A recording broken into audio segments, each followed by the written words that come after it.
Кайырлы күн достар.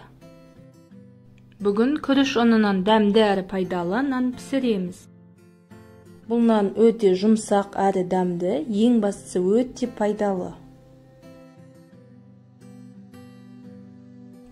Айран мен күріш ұнын қосып араластырамыз.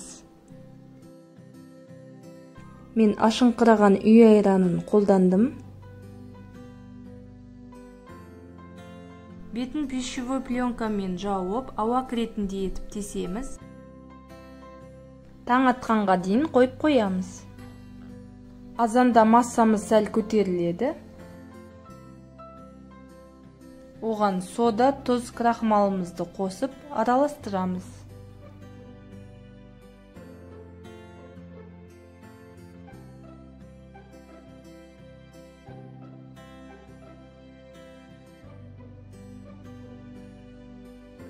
Кейін ертілген сармай мен жұмыртқамызды қосып, тағы да араластырамыз.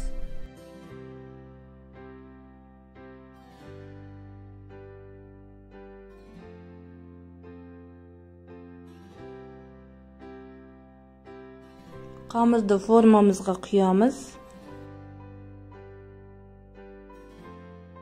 Қызып тұрған пеште 180 градуста 45 минуттай пісіреміз. Мінекей нанымыз пісті. Нанымыз жақсы көтерілген әрі жұмсақ.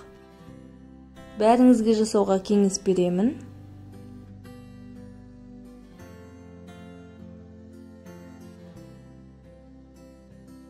Менің каналыма жазылуды ұмытпаңыздар. Баршаңызға ас болсын.